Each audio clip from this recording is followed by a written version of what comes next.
Assalamualaikum warahmatullahi wabarakatuh. Senang sekali saya Hadi Wijaya bisa menjumpai Anda sekalian, dan tentu beriringkan doa selalu buat kita sekalian di tengah-tengah masa sulit ini. Mudah-mudahan kita semua ada dalam keselamatan dan lindungan Allah Subhanahu wa taala. Amin ya Allah ya rabbal alamin. Dan pada kesempatan yang berbahagia ini hadir di samping saya seorang saksi sejarah berdirinya Pondok Pesantren Bismillah. Nanti kita akan ngobrol-ngobrol dengan beliau dari mulai cikal bakal lah ya, kita katakan cikal bakal Pondok Pesantren Terpadu Bismillah berdiri sampai kemudian menjadi sebuah pondok pesantren yang berskala nasional. Saya akan sebut namanya, namun beliau nanti yang akan memperkenalkan sendiri lebih dalam lagi siapa beliau sebenarnya. Tapi yang pasti yang saya tahu, beliau adalah seseorang yang menjadi kepercayaan dari pendiri Pondok Pesantren Terpadu Bismillah ini. Ada Bapak Ahmad Rojani SPDI MPD. Untuk lebih jelasnya saya persilahkan Bapak untuk memperkenalkan diri. Namun sebelum memperkenalkan diri, bagaimana kabar Bapak di hari ini? Alhamdulillah sehat. Ya, sehat walafiat untuk kita sekalian tentunya. Dan monggo Bapak, biar lebih jelas, biar semua tahu, biar lebih gamblang, saya ingin Bapak memperkenalkan diri, mulai dari nama, mungkin tempat kelahiran, pendidikan, dan segala macam yang berkaitan dengan diri pribadi Bapak. Silahkan. Baik, terima kasih. Assalamualaikum warahmatullahi wabarakatuh. Alhamdulillah, wassalatu wassalamu ala rasulillah wa ala alihi wa sahbihi wa mawala. Terima kasih atas ketersediaan waktunya. Singkat saja mungkin, nama saya Ahmad Rojani, lahir di Indramayu. Ketika melanjutkan pendidikan ke pesantren jauh sebelum terbentuknya Pondok Pesantren Terpadu Bismillah ini, yaitu Pondok Pesantren Riyadhus Shalihin, saya lulus sanawiyah datang ke Barubuk tahun 1995. 95. Jadi sudah berapa tahun sampai sekarang 2021? Hitung aja lah. Saya melanjutkan ke Madrasah Aliyah, kemudian lulus tahun 2000, melanjutkan kuliah, dan setelah lulus itu saya mengabdi sekaligus merintis bersama almarhum Pak Kiai mendirikan Pondok Pesantren Terpadu Bismillah. Itu mungkin. Dan jabatan saya terakhir sekarang adalah sekretaris yayasan di Pondok Pesantren Terpadu Bismillah. Cukup kayaknya. Ya, itu tadi sekelumit tentang perjalanan singkat beliau. Jadi beliau ini anak rantau lah ya. Jauh-jauh datang dari Indramayu kemudian ke Barubuk lebih tepatnya, dan kemudian sekali lagi saya katakan tadi menjadi saksi sejarah berdirinya Pondok Pesantren Terpadu Bismillah. Bapak tadi Bapak singgung mengenai bahwa Pondok Pesantren Terpadu Bismillah ini jelas memang tidak bisa lepas dari adanya Pondok Pesantren Salafiyah Riyadhus Shalihin. Jadi sebelum kita masuk ke pembahasan tentang sejarah berdirinya Pondok Pesantren Terpadu Bismillah, Bapak bisa uraikan sedikit mungkin mengenai perjalanan ataupun sejarah dari Pondok Pesantren Salafiyah Riyadhus Shalihin itu sendiri. Silakan Bapak. Baik, yang saya tahu, karena di Pondok Pesantren Terpadu Bismillah itu generasi ketiga mungkin pengasuh dari Pondok Pesantren Riyadhus Shalihin, yang mana pendirinya Al-Maghfurlah Kiai Haji Halimi bin Kiai Haji Soleh bin Haji Soleh itu ketika beliau pulang dari pesantren kemudian mendirikan pesantren yang pada waktu itu belum ada nama. Nama Riyadhus Shalihin itu kurang lebih tahun 80-an itu baru muncul nama Riyadhus Shalihin. Sebelum itu Pak, Sebelum pesantren itu dikenal hanya pesantren Barubuk, yang mana ya kalau pesantren Salafi kan kaitannya dengan pengasuh gitu ya. ya sentral Pengasuh. seorang Sentralnya kiai. yaitu beliau sang pendiri ya, sekaligus juga kiai pengasuh, yaitu Kiai Haji Halimi, yang didirikan pada tahun 1926 Sebelum Indonesia merdeka. sebelum Indonesia merdeka. Bahkan beliau sendiri menurut keluarga beliau itu termasuk ya seorang pejuang.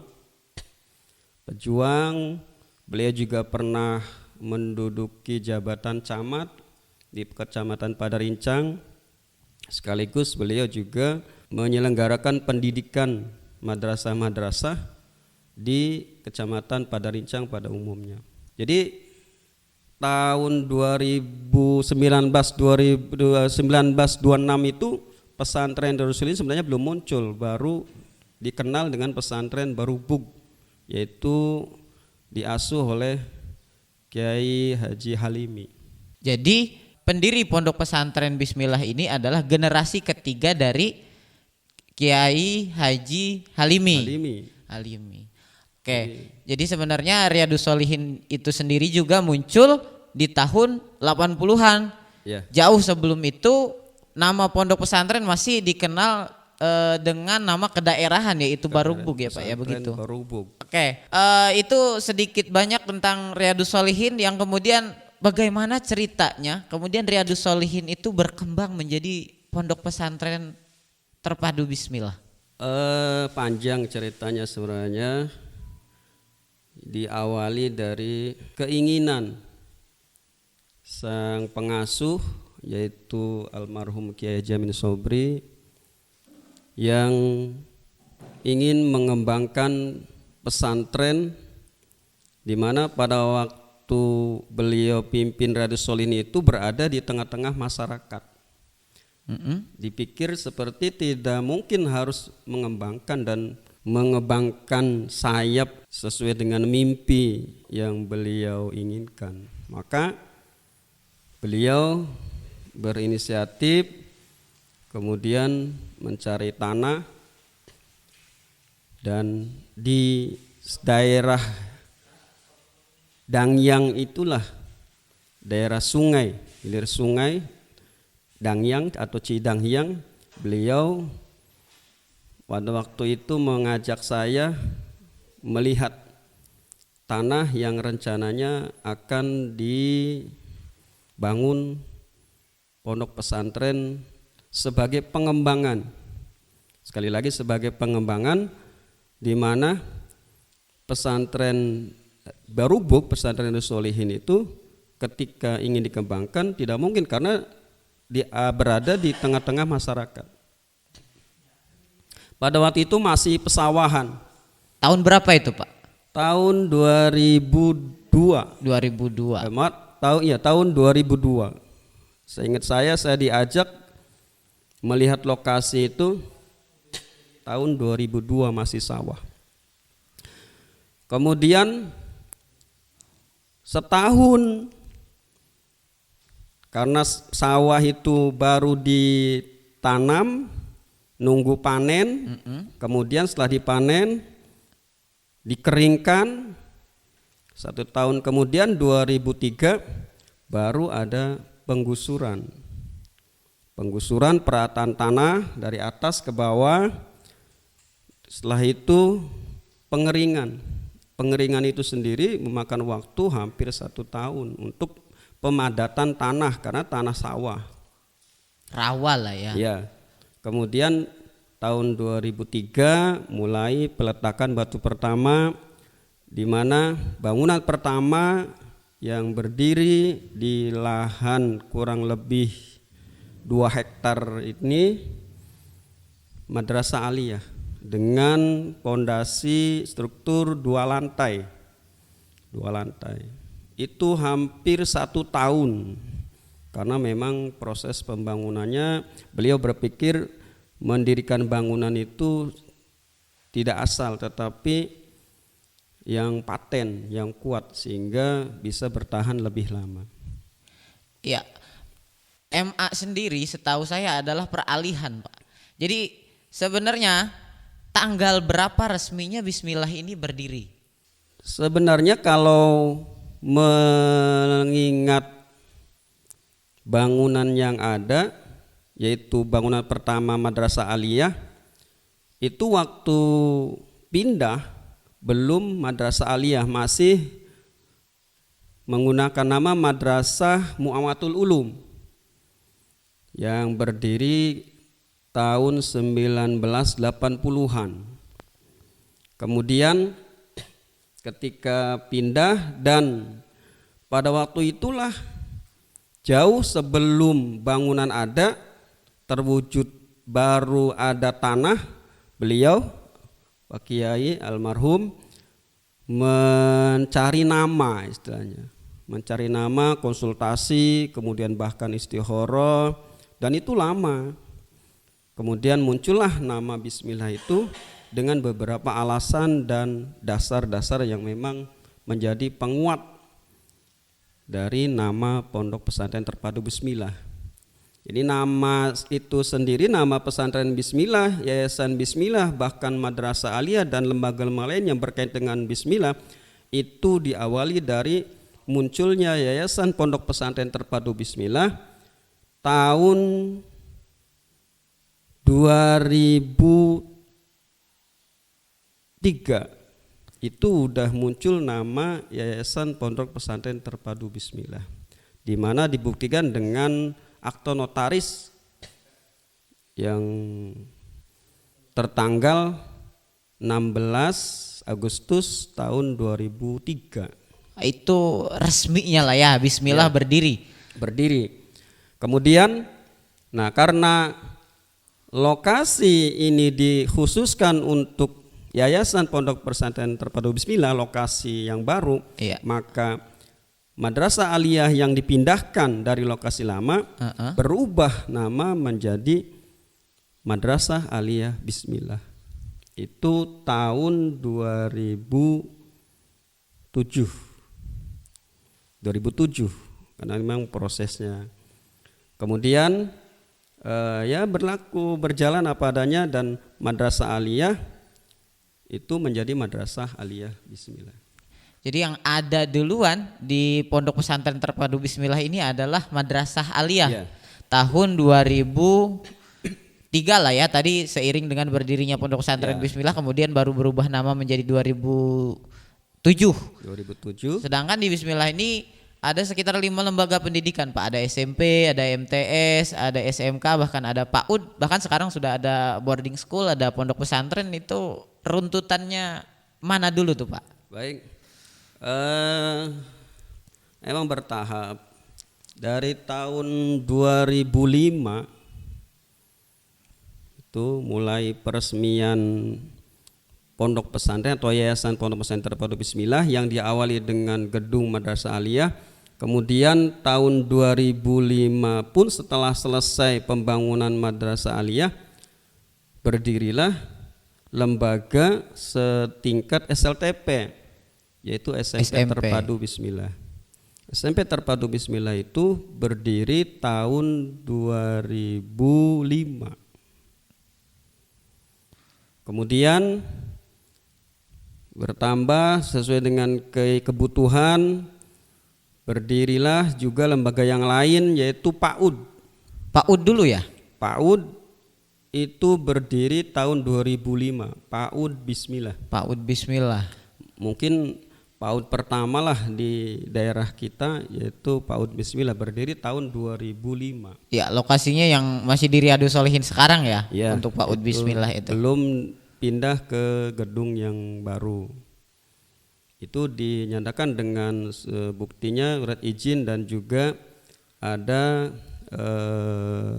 bukti-bukti lain termasuk alumni dan segala macam yang katakan angkatan pertama PAUD Bismillah tahun 2005. Kemudian tahun 2008 almarhum berinisiatif mendirikan Madrasah sanawiyah yang lokasinya berada di lingkungan Yayasan Pondok Pesantren Terpadu Bismillah. Oh, sanawiyah dulu baru kemudian Sanawiyah, SMK. kemudian SMK. Oh, SMK terakhir. SMK itu 2009, 2008 itu sanawiyah, kemudian 2009 itu SMK.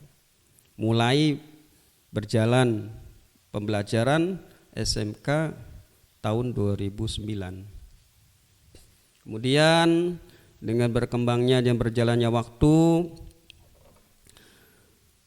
muncul Pondok Pesantren Terpadu Bismillah, yang mana banyak dari permintaan alumni yang menginginkan di lokasi yang berdirinya Yayasan Pondok Pesantren Terpadu Bismillah ini ada asrama. Tahun 2014 itu mulai pembangunan asrama putri. Asrama putri yang 3 lantai, kemudian tahun 2015-nya baru pembangunan asrama putra. Selang setahun ya. Selang setahun, dan itu pun santri yang cikal bakal untuk di asrama putra putri yang lokasinya di Yayasan Terpadu Bismillah ini masih berada di lokasi yang lama. Setelah gedung itu selesai, kemudian baru dipindahkan ke asrama yang berada di lingkungan Yayasan Pondok Pesantren Terpadu Bismillah. Iya, namun sekarang akhirnya dua-duanya berdiri dengan sama baiknya, berjalan dengan lancar, dan dua-duanya juga berkembang begitu ya. Oke, Pak, dari mulai berdiri kemudian mengikuti perkembangan, dimulai dari nol lah ya Bapak di Pondok Pesantren Terpadu Bismillah ini, melihat sekarang perkembangan Bismillah yang menjadi salah satu pondok pesantren yang berskala nasional, gimana Pak rasanya Pak? Saya teringat dengan kata-kata almarhum ketika beliau berdiskusi membuat logo lambang pondok pesantren atau Yayasan Pondok Pesantren Terpadu Bismillah. Pada waktu itu saya sempat bertanya, kenapa logo atau lambang itu tidak mengikuti pesantren yang lama, malah membuat logo yang baru. Ya, bahkan terkesan apa ya, kalau saya bilang nyeleneh gitu ya, ketika orang-orang rame Illuminati dengan segitiganya, Bismillah justru hadir di tengah-tengah itu gitu Pak. Jadi segitiga itu memang ada 2 versi. Pertama rukun Agama yaitu iman ya, ihsan dan Islam itu sendiri. Tetapi beliau itu berpikirnya yang saya salut itu tidak melupakan pesantren di mana beliau menempuh pendidikan, yaitu Tubuh Ireng. Jadi logo segitiga itu sebenarnya pengambilan dari logo Tebu Ireng, segitiganya itu. Begitu. Kemudian saya tanya kenapa ada bola dunia di situ. Nah, inilah sebenarnya harapan beliau ya, dengan cita-cita dan visi misi pondok pesantren itu sendiri, mudah-mudahan mendunia. Jadi diawali dengan keinginan ketika menciptakan logo itu sendiri, ada tercetus dan harapan mudah-mudahan pesantren ini bisa mendunia. Dilihat dari lambang itu sendiri. Di lambang logo itu ada bola dunia, melambangkan bahwa pemikiran Pak Kiai ini harapannya pondok pesantren ini bukan hanya dikenal di lingkungan sendiri, tetapi juga dikenal di tingkat dunia atau tingkat internasional melalui lambang itu. Bahkan di logo itu sendiri ada menara Masjid Banten, bukan hanya di kawasan Provinsi Banten tapi juga mendunia. Itu dilihat dari lambang Pondok Pesantren Terpadu Bismillah itu sendiri. Ya, makanya saya merasa bangga mimpi beliau itu hampir terwujud melalui lambang yang beliau ciptakan, adanya bola dunia itu. Hampir ya Pak ya, Ya. hampir. Itu harapan beliau. Bahkan beliau sendiri meyakinkan ya dengan mulai lambang itu bukan hanya istilahnya dikenal di Nusantara saja, tetapi ya mendunia, insya Allah itu. Ya, karena menurut saya gitu ya, Bismillah tuh ya sekarang kalau orang ingat segitiga kemudian dengan warna merah hijau kuning itu orang pasti referensinya adalah Bismillah gitu. Maka ketika Bapak tadi ngomong hampir, saya jadi sedikit kaget gitu. Target Bismillah itu sendiri berarti ada ya salah atau mungkin beberapa target yang memang belum dicapai sampai saat itu, sampai saat ini itu apa aja itu Pak? Saya berharap karena memang beliau sebenarnya almarhum itu ketika mendirikan pesantren ini sebenarnya enggak terlalu muluk sih.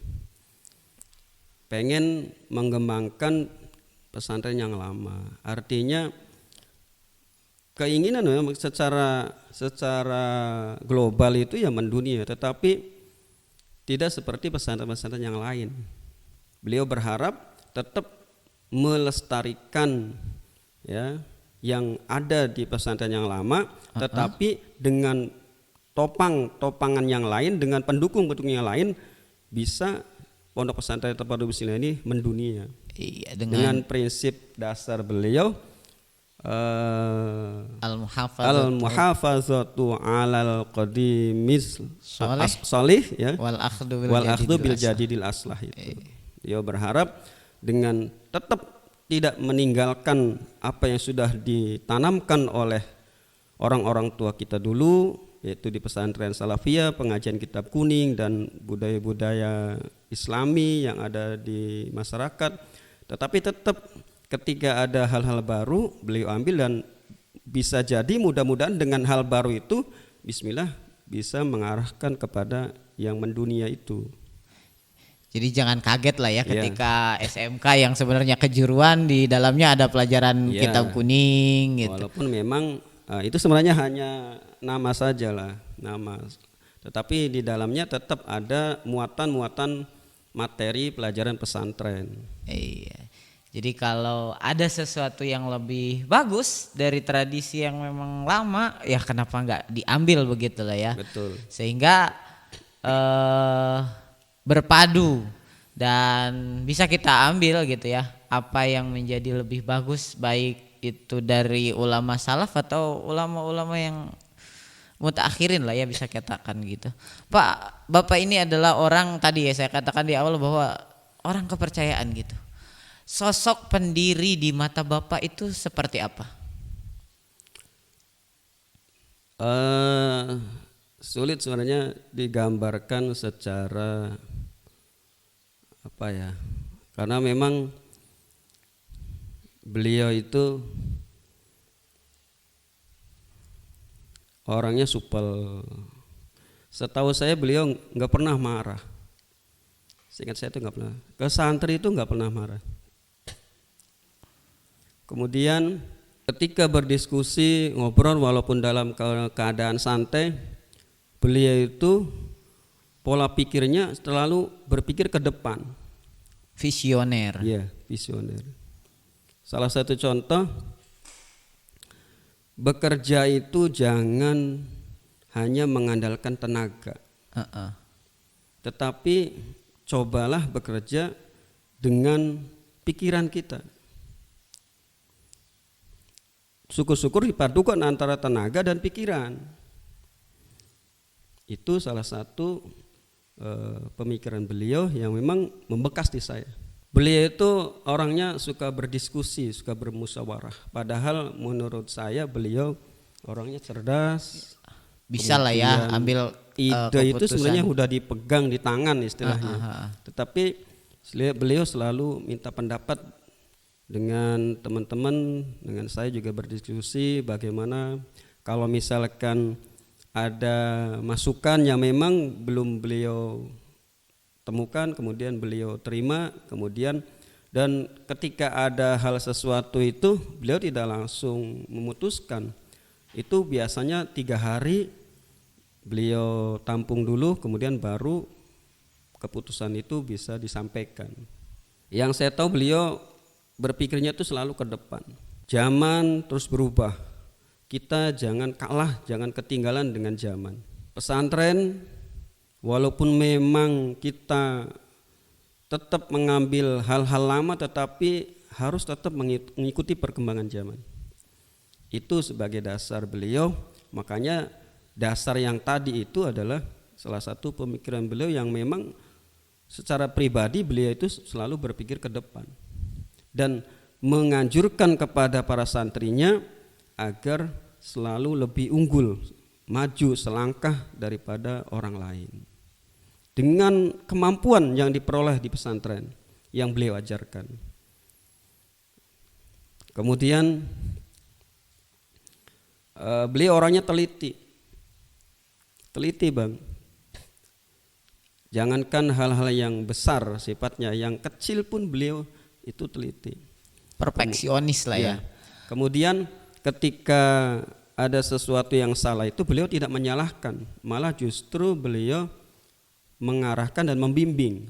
Jadi cari di mana salahnya, jangan cari siapa yang salah. Jangan salah. Jadi istilahnya beliau ya sebagai uswatun hasanah itu benar-benar diterapkan, diajarkan secara praktis kepada para santri. Kemudian kadang saya sering ngobrol dengan para santri alumni itu, yang terkesan itu ya saya juga sempat kaget ketika saya pertama datang, kemudian beliau mengajak saya ke pabrik gitu ya. Beliau kerja bareng, turun, kemudian makan bareng. Istilahnya bareng santri. Santri ngampar daun, bacakan istilahnya. Ya. Itu makan bareng. Saya sampai heran, sekelas kiai mau makan bareng sama santri gitu. Satu tempat, satu wadah, satu daun gitu. Itu yang memang kadang jarang ditemukan sepertinya. Dan itu beliau sendiri sebenarnya tidak mau dipanggil kiai, itu enggak mau. Ketika di kegiatan atau tidak apa, pengennya panggilnya bapak saja, bapak aja, jangan manggil kiai, jangan manggil yang lain gitu. Itu salah satu kesederhanaan beliau, kemudian ketawaduan beliau. Itu yang saya ingat itu. Kalau diungkapkan itu banyak sekali, dan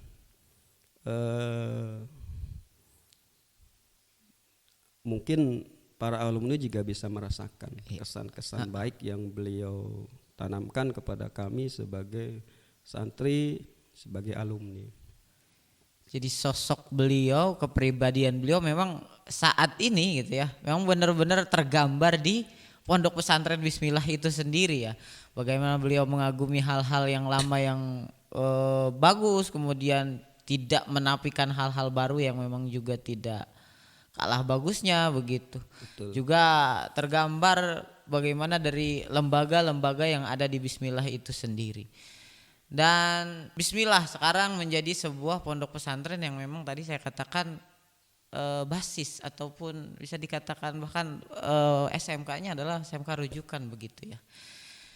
Ini berdiri atas tadi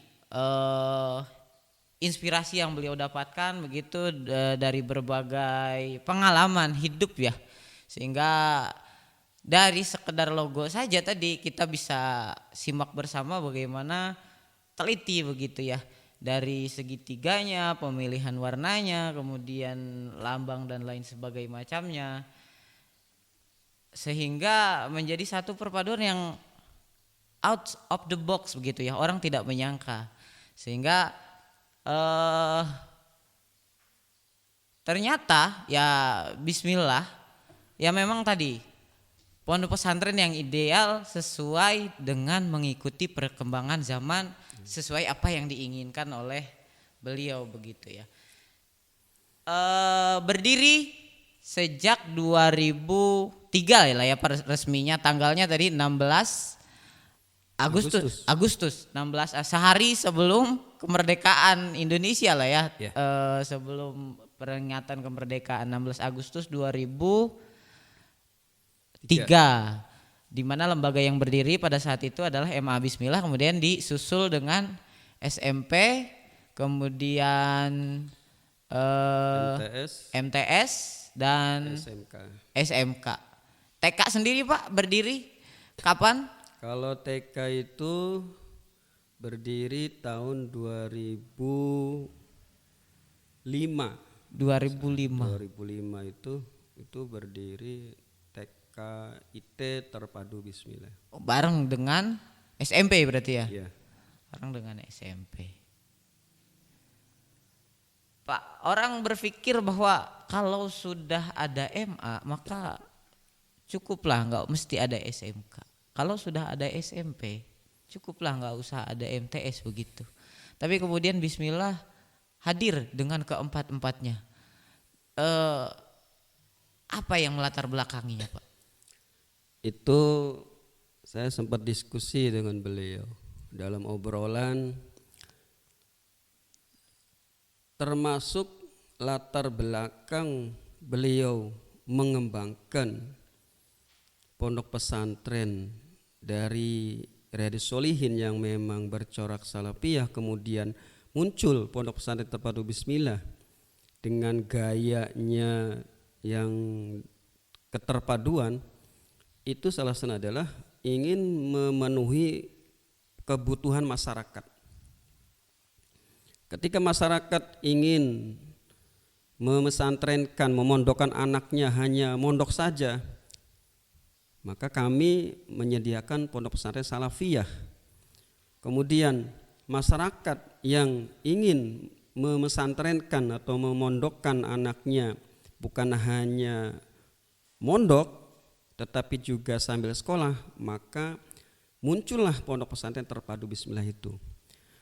Nah, dari awal pemikiran yang memang ingin memenuhi kebutuhan masyarakat, permintaan atau animo masyarakat, baik lembaga yang ada di pondok pesantren Terpadu Bismillah itu yang masing-masing naungan berbeda, ada madrasah aliyah, kemudian madrasah sanawiyah, kemudian SMP dan SMK Bismillah, itu sebenarnya beliau ya ingin memberikan kesempatan kepada masyarakat dengan silahkan memilih lembaga pendidikan sesuai dengan keinginan.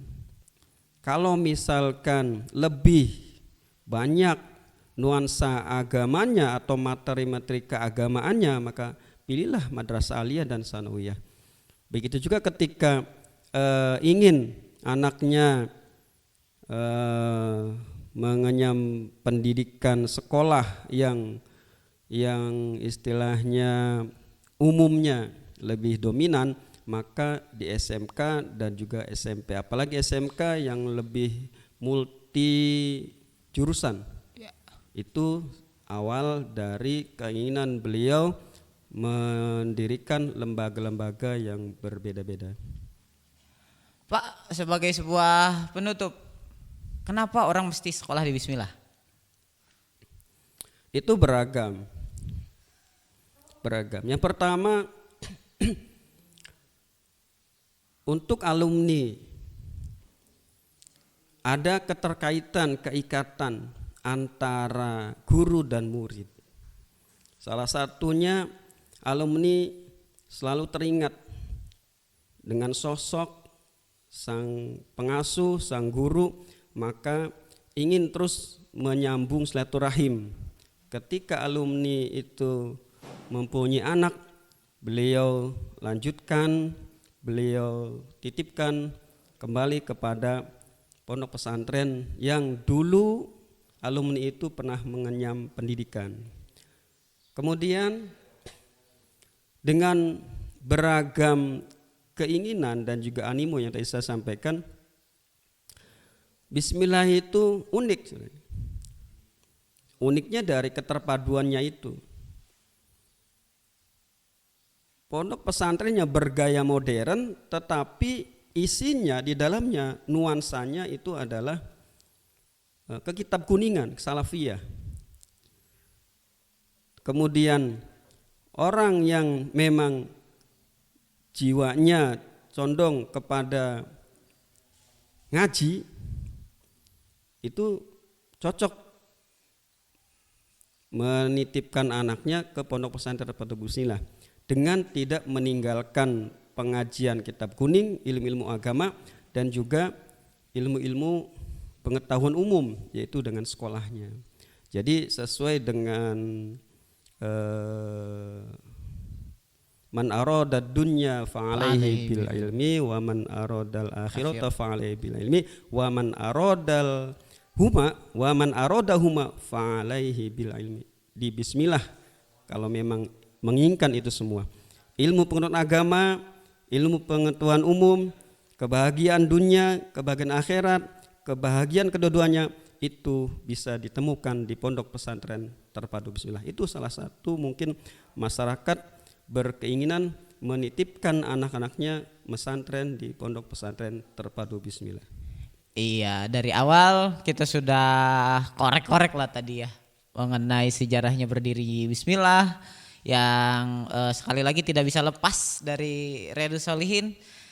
Terima kasih Bapak Ahmad Rojani waktu dan juga wawasannya terhadap kami mengenai sejarahnya Pondok Pesantren Terpadu Bismillah. Kita akan ketemu lagi di lain waktu, di lain kesempatan. Akhir kalam saya ucapkan terima kasih. Assalamualaikum warahmatullahi wabarakatuh. Waalaikumsalam.